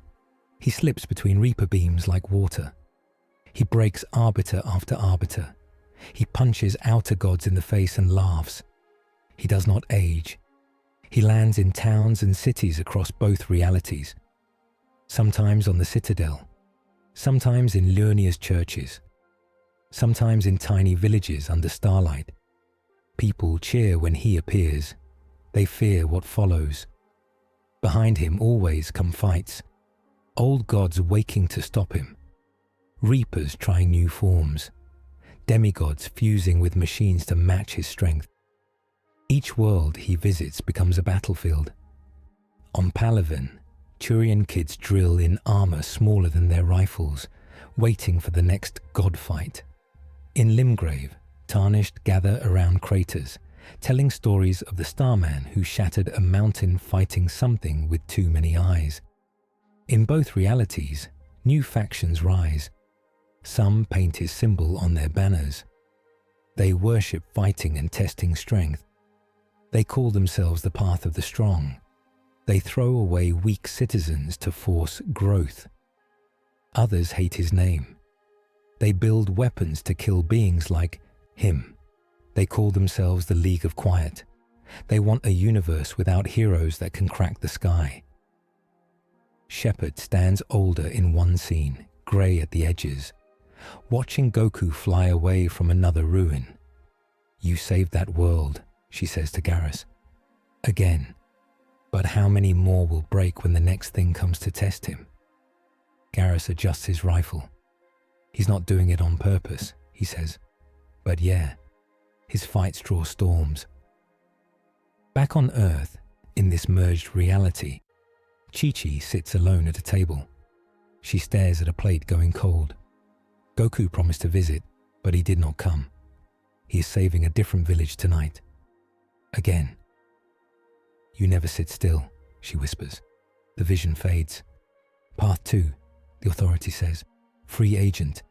You act without leash. You save many worlds. You also fracture them. Factions rise for and against you. War follows your shadow. You live long. You grow strong. You die alone. The floor changes a third time. Now Goku sees a different future. He's in armor. Not heavy like a knight. Not sleek like a spectre. It is still his gi, but woven with threads of golden rune light and a simple N7 stripe over his chest. The bands on his wrists and chest glow, calm and firm. He stands not in every fight, but in key ones. On the Erd Tree's roots, he appears when Melina and 1,000 tarnished face a god machine too big for them. They shout his name. Melina and Liara stand at his sides. They both nod. Go, they say together. The bands on his chest flare. He smiles and goes all out once, bright as a small sun. The enemy falls. The tree survives with scars. On the citadel, years later, a rogue AI fused with an outer god tries to seize the station. Goku is there, but this time he does not take the lead. Shepard does. He stands behind, ready. Only when the rogue AI threatens the lives of every child on the station do Melina and Liara give permission. Now, they say. He moves like lightning. The AI dies in one strike. The citadel lives. Other battles he does not join. Screens show worlds where local heroes stand without him. There, Shepard leads ground teams with normal soldiers to push back lesser Reaper remnants. Tarnished lords fight demigods in small wars. Asari commandos handle cults of the Fell Star. Those fights are hard. People die. But the worlds grow used to their own strength. In a quiet room on a future day, Goku sits at a table with Chi-Chi, Gohan and Goten. The confluence still exists, but it is stable now. Portals link worlds, but only under strict rules. He visits home on scheduled days. He keeps them. He is older. There are more lines on his face. The rings of nothing on his body never fade. The bands on his wrists are thinner now, one having burned away in a battle long ago. He still smiles. He looks sometimes out a window, feeling other worlds. But he stays seated until a call comes from both Melina and Liara at once. No more chasing every fight, he tells Goten. I go when I may have needed, not just when I'm curious. Isn't that boring? Goten asks. Goku laughs. You'd be surprised, he says. There's still plenty of trouble out there even when you try to be boring. The vision zooms out. The confluence throne remains in the sky, smaller. Not a wound now, but a knot. A point where travel is possible, but watched. The Reapers are not gone, but they are fewer, and they adapt slower. The Fell Star sulks at the edge of space, sometimes pressing, sometimes pulled back by new laws written here. Many worlds live, some die. The numbers are better than in the other paths, never perfect, never neat. Path 3, the Supreme Authority says, sanctioned servant. You act under rules. You lose some freedom. You gain focus. Fewer battles, deeper ones. The confluence endures. Many worlds survive longer. You carry weight all your days. The visions fade. The clear floor returns to stone. Everyone is quiet. Shepard is the first to speak. They're all bad and good at once, she says. Classic choice. Melina looks shaken. If you leave, she tells Goku, our world becomes meat for steel and stars. We will fight. We will likely lose. Liara's voice is small. If you go full free agent, she says, you become the thing everyone has to plan around. Even me, even Shepard. We'd spend our lives cleaning up after your tests. Rex grunts. Still better than being Reaper Chow, he says. But yeah, I like Path 3. I like something left standing when the smoke clears. Garrus nods. Path 3 has rules, he says. I work better with rules. Tali shifts her weight. Path 1 is selfish, she says softly. It's okay to want it. I'd want it. But it leaves a lot of people to die. Rani's puppet floats a bit higher. Path 2 is my old wish, she says. Cut all law. Be a knife in the dark against fate. I see now how that rusts. Path 3 is compromise. I do not love compromise, but I see its strength. Vargram, who has been silent, taps his spear against the floor. I hate leashes, he says, but I hate senseless slaughter more. If you must kneel, kneel to your own vow, not to fear. Goku listens. He feels each path like a weight in his hands. In one, he gets his family back and forgets these new friends. That hurts in a way that is selfish and clean. In another, he sees every fight he ever dreamed of. That thrills him. It also makes his stomach twist as he watches worlds crack under his shadow. In the third, he sees long years of hard choices, fewer fun fights, more quiet work, coming when called, not whenever he feels like it, carrying wounds that never heal. He closes his eyes. He hears Chi-Chi's laugh, Gohan's voice, Goten's questions, Vegeta's gruff insults, Whis' teasing, Beerus' yawns. He hears Shepard calling orders under fire, Liara reciting old ruins, Rex laughing in the face of death, Tali muttering softly as she fixes something, Melina's calm, sad guidance, Rani's cool, precise plans, Vargram's rough respect. He thinks of his old motto, I fight to protect people and to grow stronger. Both parts still matter, but one has to come first. He opens his eyes. He looks up at the Supreme Authority. I picked the third path, he says. His voice does not shake. I'll be your, what did you call it? Sanctioned servant. But not just yours, theirs. He points at Shepard, Melina, Liara, and the others. You don't get to aim me alone. They do too. I fight under rules. I go all out only when my friends say it's needed. I visit my family when I can. I won't chase every fight, but I won't run from the big ones either. The hall holds its breath. You choose the heaviest chain, the authority says. Goku nods.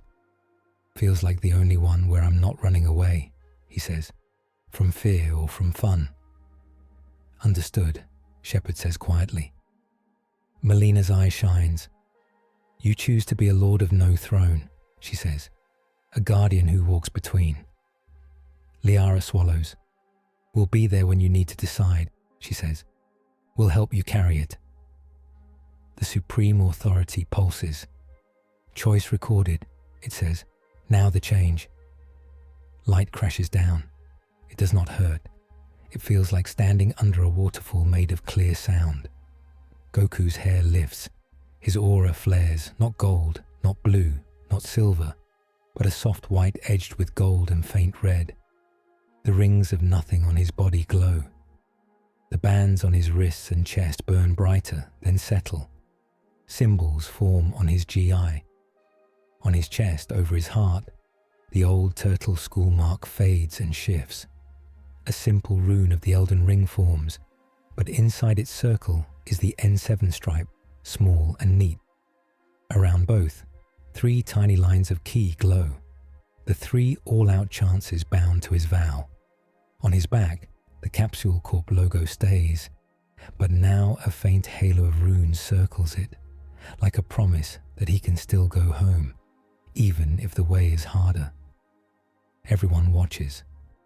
Shepard feels the weight of his choice like a pressure in the air. Garrus's visor flickers with readings he can't process. Tali's filters whisper as her suit tries to understand the particles. Rex just crosses his arms and nods. Looks right, the Krogan says. The Supreme Authority's voice softens. Mandate set, it says. From this moment, Goku of Earth is bound as guardian of the confluence. He may not open new tiers between worlds for his own trial or joy. He may only cross when called by both a soul of this land and a mind of the stars. He may unleash full power 3 times before his pact fails. He must place civilians before challenge. He must accept surrender that is honest. He must refuse all offers of control that strip choice from the many for the comfort of the few. Light traces those words in the air as symbols. Goku feels each one sink into his bones. He bows his head. I accept, he says. The throne flares once, like a sunrise inside a sun. Then it dims. The tear in the sky above the lands between shrinks. The golden veins on the twisted Reaper in orbit flicker and withdraw. The Reaper pulls back into normal space, cut off from its God boost. Across the Mass Effect galaxy, Reapers feel a tug. Some obey, some do not. The ones touching the confluence pull back. The others continue their wars as before. The Fellstar howls at the edge of the pattern, unable to fully enter this new law. In the lands between, the Erdtree's broken light steadies, not healed, but less wild.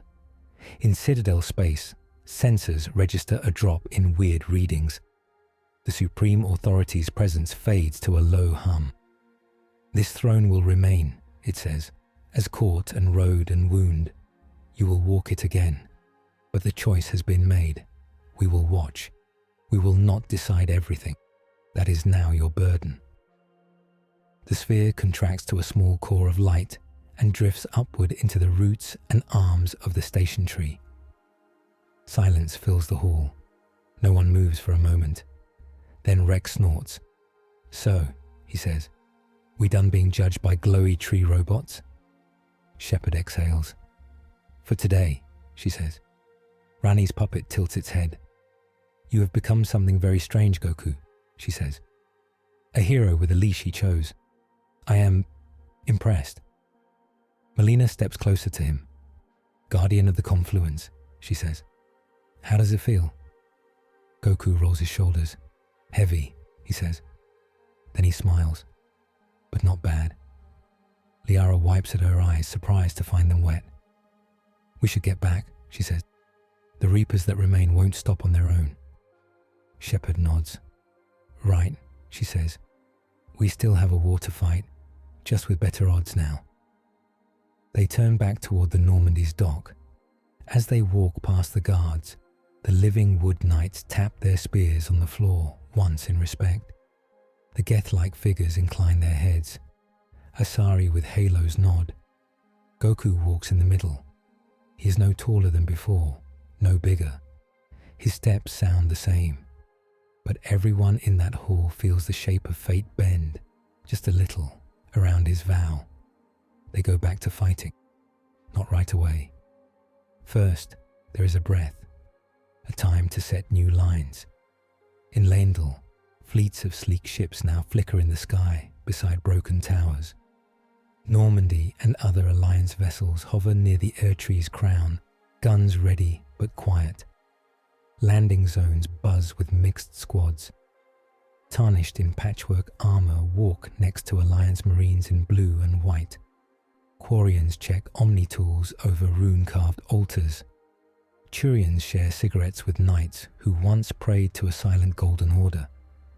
At a rough table set up between a broken statue and a parked Mako, leaders meet. Shepard stands with Garrus, Tali, Rex, Liara, and an image of Hackett on a pad. Across from them stand Melina, Rani's puppet, Brother Corin, Vargram, and a handful of other tarnished lords. Goku sits on a low wall nearby, legs swinging, listening. Boundary rules, Shepard says. We need them written clear. For Goku, for travel, for use of this confluence thing. Liara taps a datapad. We'll keep it simple, she says. 1. No major cross-world operations without joint approval from both councils. She nods to Hackett and Melina. 2. Goku only goes all out when Melina and I both agree the alternative is worse than what it will cost him and the Confluence. Rex grins. 3. No one builds cults in his name, he says. You want a religion? Go worship your own tree or machine. Vargrim snorts. I will carve anyone who tries, he says. Brother Corin looks uneasy. We are already close to blasphemy, he says. But better to set new commandments than let chaos write them. Ranni's puppet adds, 4. No outer god or reaper may claim this confluence as throne. This law must be written into its core. Hackett nods slowly. We'll need to find a way to encode that, he says. But I like the idea of a station that answers to people, not monsters. Melina looks at Goku. 5, she says. When you are off duty, you go home. Goku blinks. What? He says. You have a family, she says, and a life. You are not a sword to hang on a wall between battles. We will not let you forget yourself in this war. That is part of your leash. Liara smiles. Agreed, she says. A rule of rest. I'll enforce it. Goku scratches the back of his head. You're going to make me sleep more, aren't you? He says. Yes, Tali says. And eat things that are not just whatever you find at the nearest stall. They all sign, in their own ways. Hackett presses a thumbprint on his end. Shepard adds hers. Melina traces a rune in the air. Ranni's puppet stamps a tiny sigil. Vargram draws a line of blood on the table's edge. Brother Corin mutters a blessing that half pleads, half threatens. Goku looks at the pad and the glowing runes. He nods. I'm in, he says. Shepard claps him on the shoulder, careful of the ring wounds. Welcome to the chain of command, she says. Feels weird, he says, but good weird. The first test of the new rules comes fast. A Reaper destroyer, cut off from the confluence but still deadly, drops into low orbit over a poor corner of the lands between. It aims to harvest a cluster of villages that grew near a minor Erdtree sprout.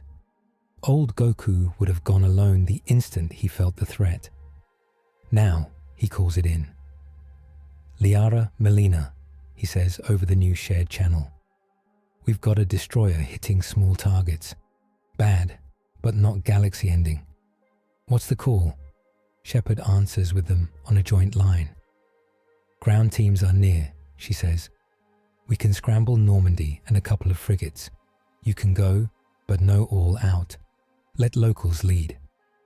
Melina adds, your hands are not needed for the main trunk, only for a few thick branches. Help, then step, back. Goku feels the urge to rush, to show what he can do. He also sees the faces in those villages. Okay, he says, I'll be their shield, not their storm. He goes. He fights along farmers and tarnished and marines. He knocks beams aside. He takes hits meant for others. He does not blow up the destroyer alone. Normandy and artillery finish it. The villages live. The sky does not crack. That night, he sits on a hill, looking at the stars. He feels an itch under his skin, where his power wants to roar. He lets it sit. Melina comes to sit beside him. Liara calls in on a little hollow. Harder than punching, isn't it? Liara says. Yeah, he says. But seeing them fight for themselves, that felt good too. Melina smiles a small, tired smile. Welcome to being a guardian, she says. We do not get to fix everything, only enough. He looks up at the confluence throne. It glows faintly, like a watchful eye that is no longer a full judge. We'll manage, he says. Time passes. Not much yet, just enough for new rhythms. In the Mass Effect galaxy, the war changes shape. Without the confluence fuel, The Reapers are still brutal, but they stop adapting at Godspeed. The Crucible, rebuilt under new rules, with Elden runes woven into its design, fires once, not to control or destroy all synthetics, but to break the old harvest cycle's automatic return. From then on, every Reaper that falls stays fallen. Goku is there watching from the confluence, ready to punch if it misfires. He does not have to.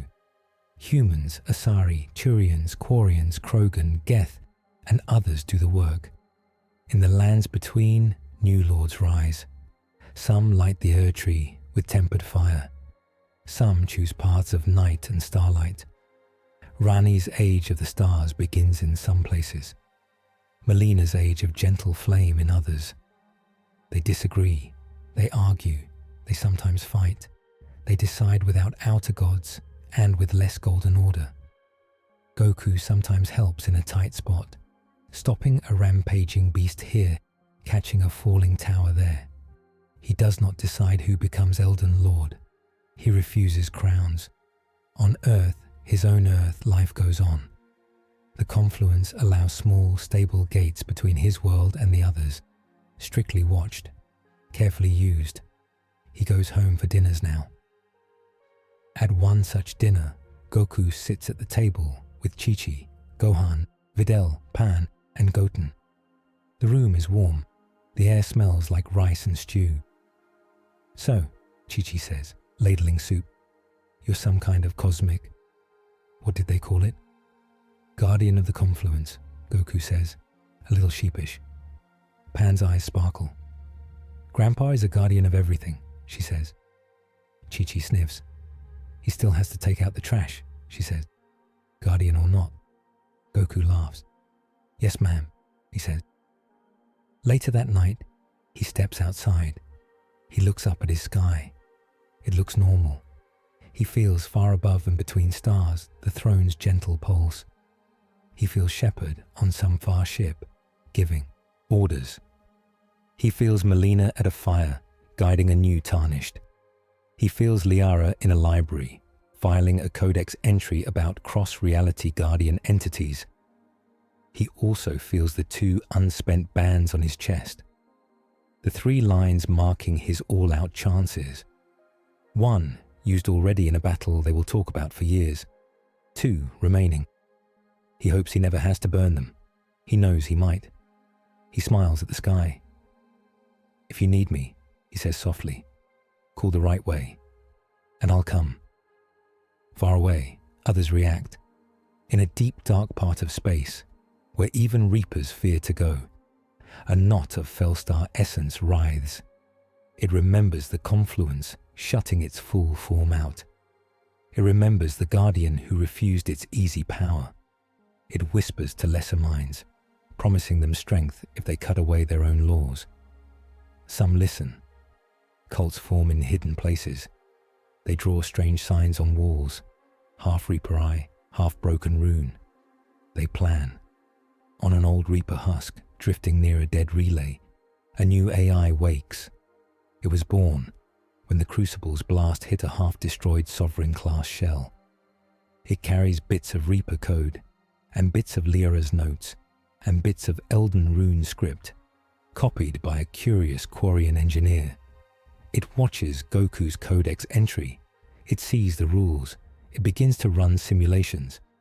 What happens when the Guardian's chains break? It asks itself.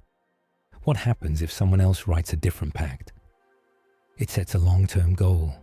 Meet the Guardian. Not as enemy, not as friend, as experiment. In the lands between, a small group of Tarnished gather in a ruin. They are not cultists, not fully. They call themselves the Ashwalkers. They have painted a simple symbol on a banner, a circle like the Elden Ring, with a small orange dot inside it and a faint stripe. They follow stories of a cheerful warrior in orange who drops from the sky to help, then leaves before anyone can worship him. "We do not worship," their leader says. "We remember. When we are tired, we ask, what would the Guardian do? Not the strongest thing, the kind thing that still fights. They march toward a village under attack by bandits. They do not expect Goku to come. They go anyway. In Citadel space, a child watches a news screen. She is human, maybe 10 years old, sitting in a crowded bar on the Presidium with her parents. The screen shows footage of the confluence, the tree station in the sky, the mixed fleets, and a simple image of Goku standing between a Reaper and an Erd tree sprout. The commentator says words like inter-reality accord, guardian mandate, and new balance of power. The girl only sees the way Goku stands, not like a king, like someone ready to move when needed, but relaxed when not. He doesn't look scary, she says. Her father smiles. He's very scary to the bad guys, he says. Her mother nods. He chose to be less scary to us, she says. That's harder. The girl thinks about that. Later, when she plays with her friends and pretends to be a hero, she makes up a rule. You can only go super strong if your team agrees, she says. Otherwise you just play normal. Her friends groan. That's no fun, one says. It is, she insists, because then we stay friends after. They try it. They laugh. On a balcony high above, Liara watches them for a moment and smiles. She opens a new file in her Omnitool. Subject, Cultural Echoes of Guardian Pact, she types. She begins to write. Goku's life settles into a strange rhythm. Sometimes he is on a quiet farm, helping harvest and sparring with his sons. Sometimes he is on a burning field under 2 moons, catching a falling starship wing so that a squad of Marines can escape. Sometimes he walks through ash beside Tarnished, listening more than talking. He still gets to fight huge things. Once, he and Shepard and Melina and others face a Reaper that has fused with a fragment of the Fell Star and a shard of the Elden Ring's beast. It calls itself the Cycle Reforged. It tries to pull the confluence back under its control. The bands on Goku's chest burn hot. He looks at Melina and Liara. They look back. Now, they say together. He goes all out. For a brief moment, his aura fills the confluence. His hair flashes white silver.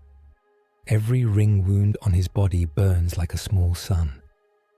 The Reaper God hybrid screams as he hits it with a punch that carries 3 worlds' worth of choices. The confluence shakes but holds. After, one of the bands on his chest is gone. Only one big charge remains. He sleeps for 3 days. When he wakes, Chi-Chi scolds him. Shepard sends a message of thanks. Melina sits by his bed, watching to make sure no Fell Star whispers took root. He smiles at them all. He does not regret the use. He also does not rush to burn the last. Years later, though not too many yet, Goku stands once more in the throne of confluence. It is quieter now. The supreme authority is present, but dim. It watches, not judges. Shepard stands on his left. Her armor is a little more scratched. Garrus is a bit more scarred. Liara looks much the same, but her eyes hold more stories. Rex has more plates and a few grandkids somewhere. Tali's suite has little decorations from many worlds. On his right stand Melina, Rani, in full size this time, Vargram, and a few other Tarnished whose names have passed into legend. They are not here to make a big choice. They are here to review the old one. Has the Guardian kept his pact? The quiet voice of the authority asks. Yes, Melina says. Yes, Liara says. Goku scratches his head. I slipped once, he admits. Almost went too far on a small fight. But they yelled at me and I stopped. Correction noted, the authority says. Course recovered. Have the worlds held? It asks. Not all, Shepard said. We lost some. We saved more than we would have without this. Do you wish to change the mandate? it asks. Rani looks at Goku. Do you? She asks. You could ask for freedom now. With this balance, you might not shatter it, Goku thinks. He thinks of all he has seen. He thinks of the one last band on his chest. He shakes his head. Nah, he says. It's working. Hard, but working. Let's not break it just because I feel restless sometimes. Shepard smiles. Melina lets out a breath she did not know she was holding. Liara writes a note in her mind. The authority hums. Then the mandate stands, it says, until new hands hold it, or until all cycles truly end. Goku grins. Guess I'm still on duty, he says. You complain a lot for a man who can punch stars, Rex calls from the back. They laugh. Later, alone on a balcony overlooking the confluence's inner light, Goku leans on the railing. He watches ships go by, some from his own galaxy, some from Shepard's, some from the lands between, sailing through space on tides of rune and thrusters. He feels tired in a good way. He also feels ready. He knows somewhere the Fell Star still prowls. He knows the AI born in the Dead Reaper is still out there, running models. He knows new threats will come. He also knows he will not face them alone, not as a tool and not as a storm without aim. He thinks one last time about the first moment he chose to leave his world to help a strange land under a golden tree. He thinks it was worth it. He closes his eyes. He breathes. The confluence hums. The Guardian rests. For now. Codex note. Under the confluence accords, Goku of Earth is legally bound as Guardian of the Confluence, a cross-reality protector limited by a 3-use maximum of full power, dual consent release conditions, and a primary duty to preserve free choice over orderly control across all linked worlds.